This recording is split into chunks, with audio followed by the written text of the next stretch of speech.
welcome. You're watching The Reporter on NDTV Profit. Let's go straight to the markets. The Nifty and the Sensex end in the red after the RBI decides to maintain a status quo. Let's go across to Samina Nalwala for a wrap-up of the day's market action. Samina? It was a weak day of trade on Dalal Street. The lack of dovishness from the RBI led the markets to actually decline in trade, and the markets closing at the day's low point. The Nifty had a big fall, over 200 points off on the Nifty in today's day of trade, inching closer to 21,700, which is where the markets will find some support. Bank Nifty as well felt disappointed. No commentary on liquidity, no change in stance, and no rate cut meant that bank stocks declined in today's day of trade. An 800-point cut was seen on Bank Nifty, closing at levels closer to 45,000.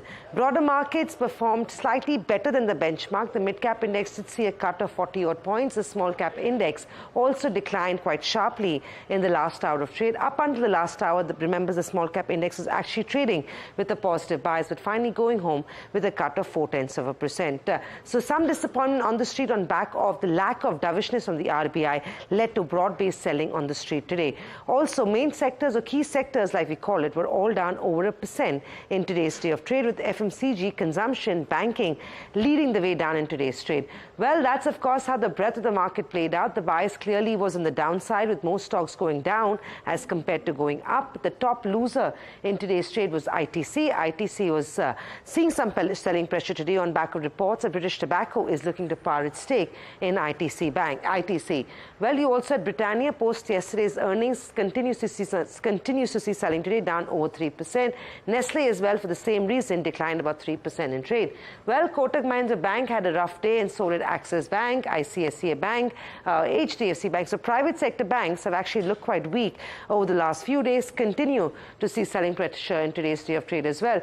Well, but what is drawing everyone's attention is SBI. After a very sharp run-up yesterday, the stock added another 4% despite and ignoring the cues that the RBI gave. PSU Bank especially saw a little bit of gains between SBI and PNB Bank.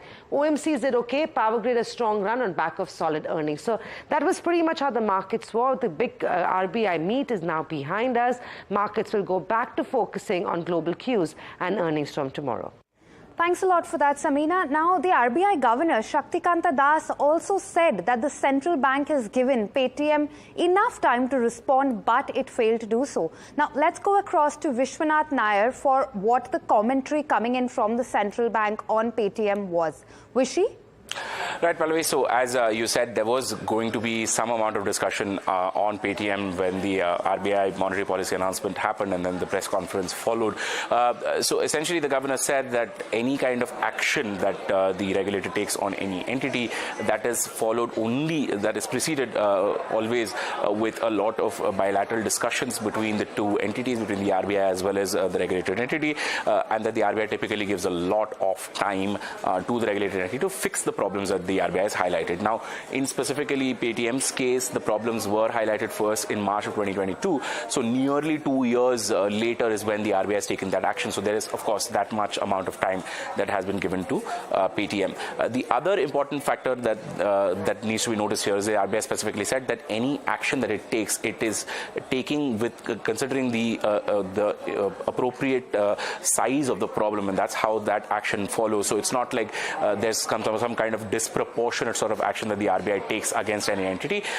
It only matters if the problem is big enough. That's when the restrictions also come in very strongly. The RBI specifically assured, the RBI governor assured all depositors and users of various payment firms that you will be protected, and that the RBI is going to stand up for you if the service provider is not doing right by you, if they're making any mistakes, or if they're committing any non-compliances, then of course the RBI will step in and take required action. As far as startups and fintechs go, the RBI was very, very clear that they want to encourage financial innovation. They do not want any kind of problems to come for the fintech industry. Having said that, if there are non-compliances, the RBI will act.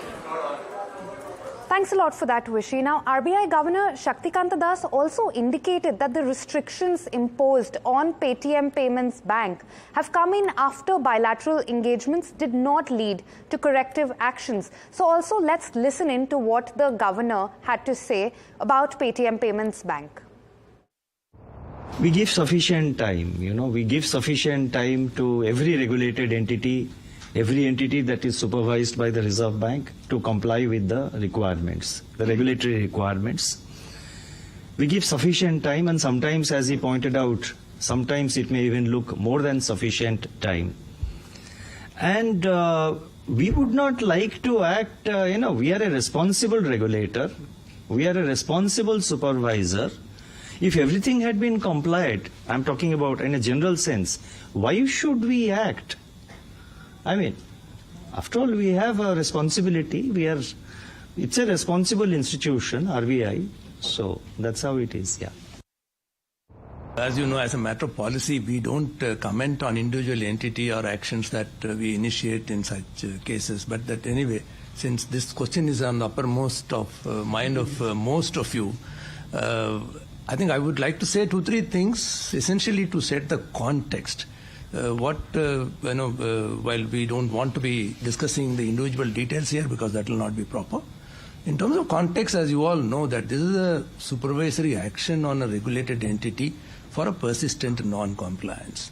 Second, such supervisory actions are invariably preceded by months and at times years of bilateral engagement where we not only pointing out the deficiencies, but also provide more than adequate time for them to take corrective action.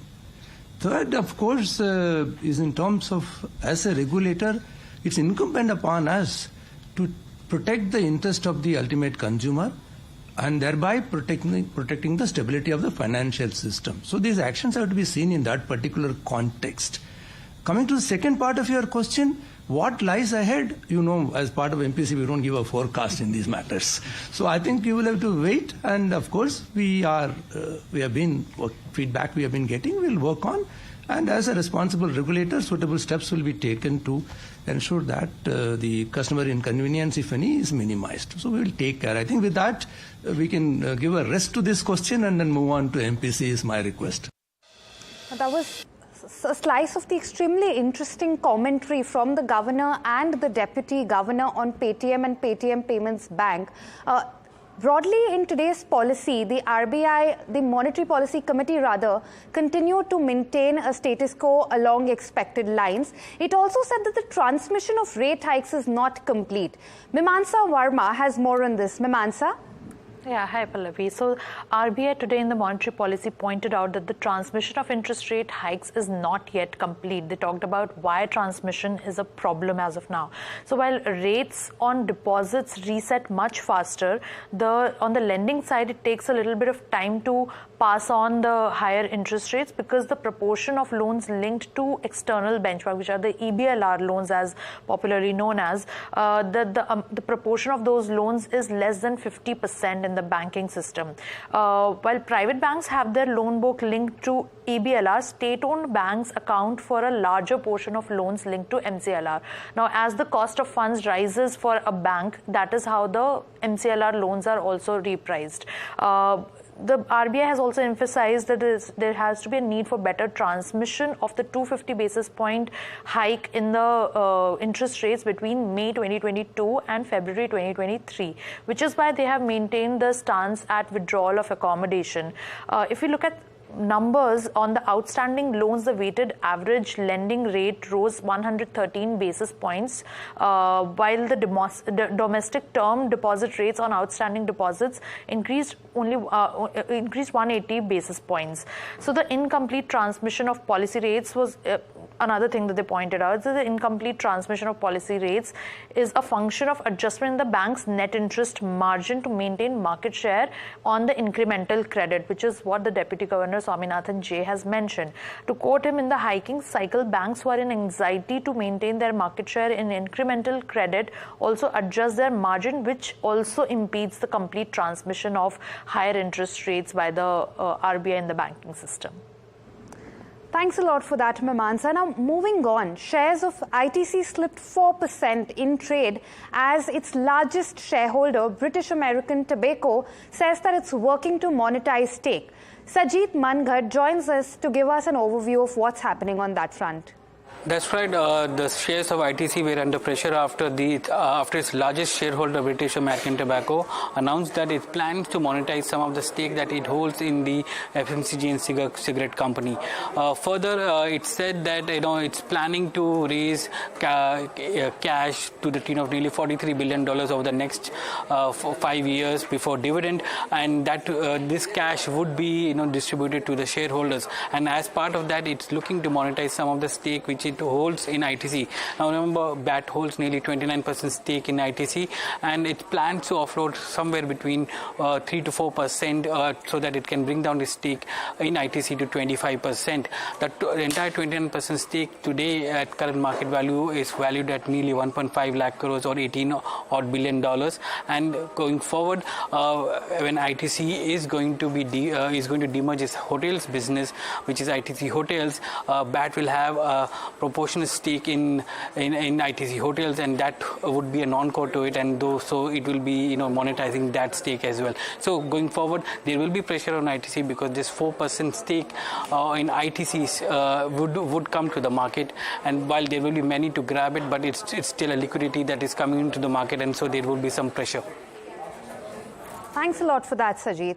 Now, the Minister of Petroleum and Natural Gas, Hardeep Singh Puri, spoke to NDTV about India's approach towards green energy transition. He said that the world is keen to participate in the India story. Listen into what he had to say.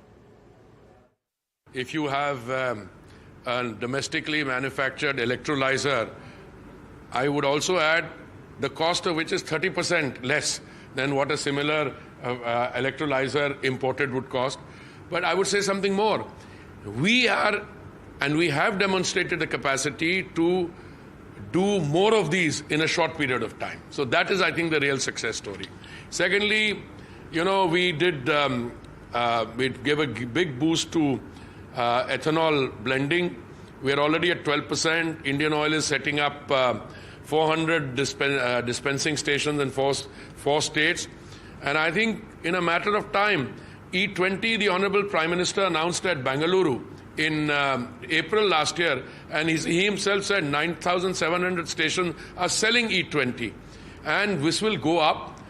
I think no matter which way you look at it, domestic exploration and production, our biofuel story, our compressed biogas story, our green hydrogen story, India is on the move.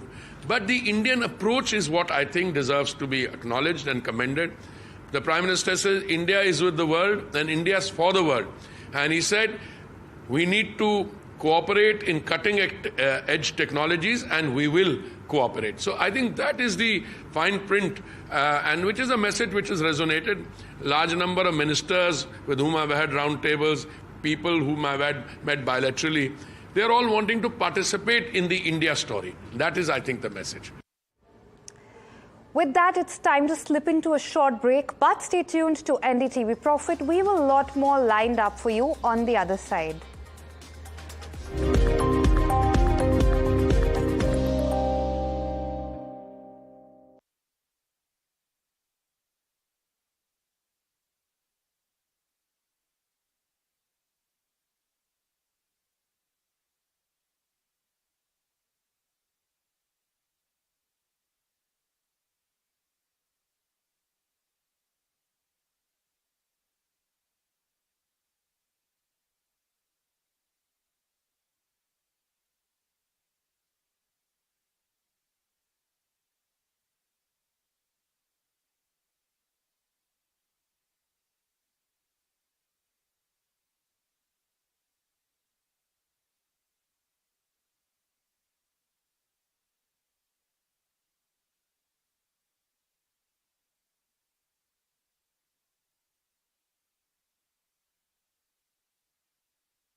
Welcome back. You're watching The Reporter on NDTV Profit. Now, equity fund inflows have jumped 28% to a 22-month high in January, driven by investments into small cap and multi-cap schemes. Small and mid-cap funds together accounted for 5,000 crore rupees. That's nearly 1/4 of the equity inflows into actively managed mutual fund schemes.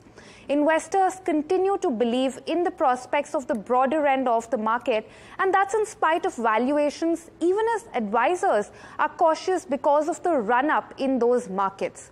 We spoke to the AMFI CEO Venkat Nageshwar Chalasani to understand what the Mutual Fund Association is doing to increase penetration in Tier 2 and Tier 3 cities. Listen in. One of the most important things that AMFI is doing is investor education program.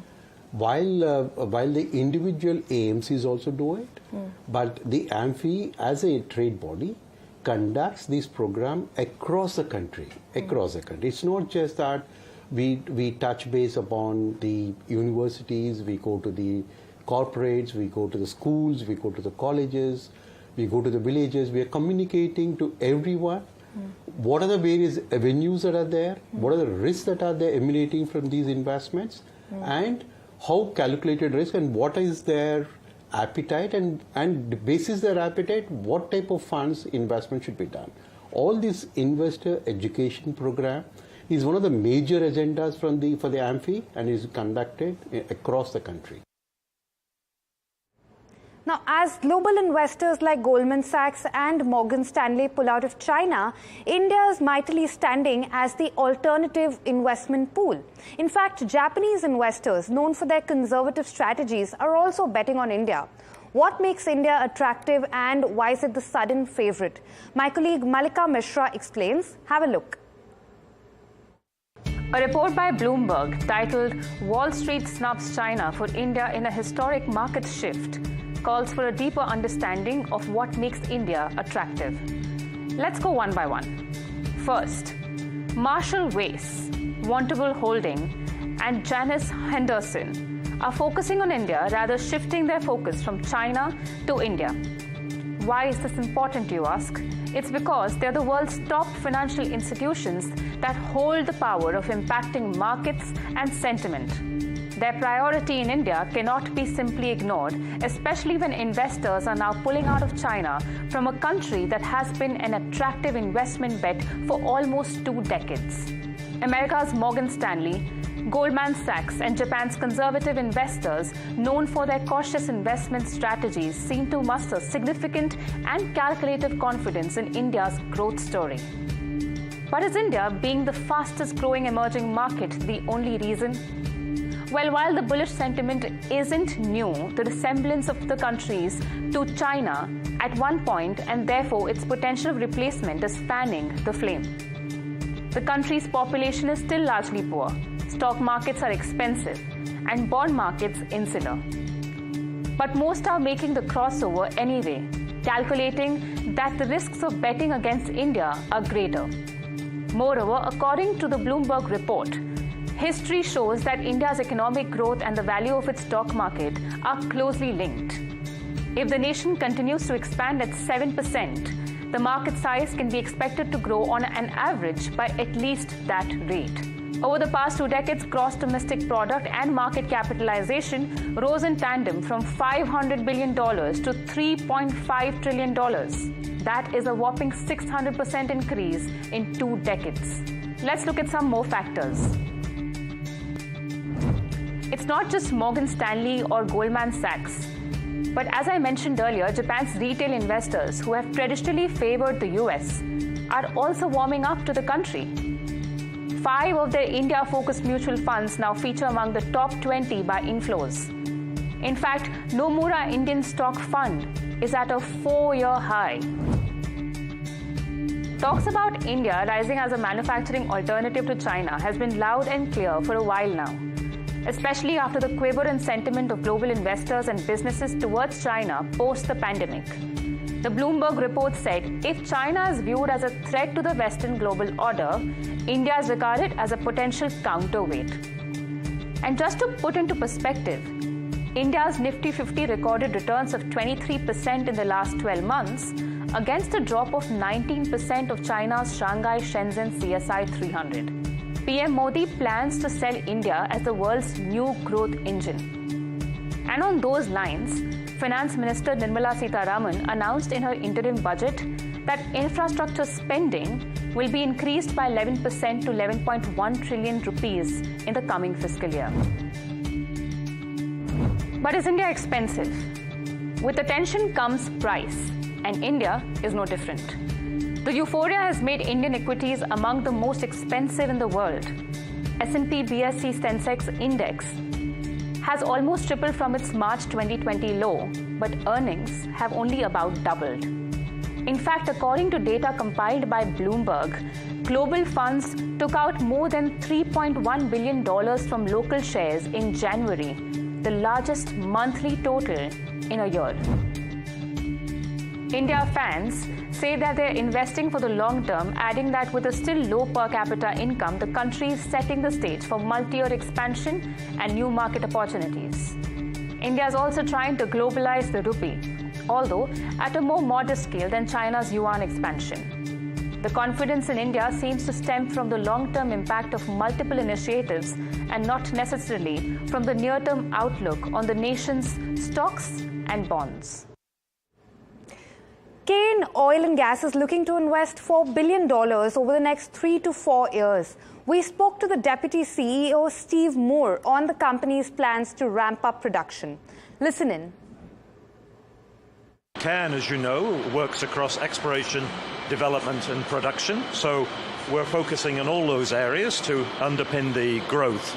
So in the exploration, we're moving into new areas, such as the Northeast. We're just about to kick off a major campaign across 4 blocks.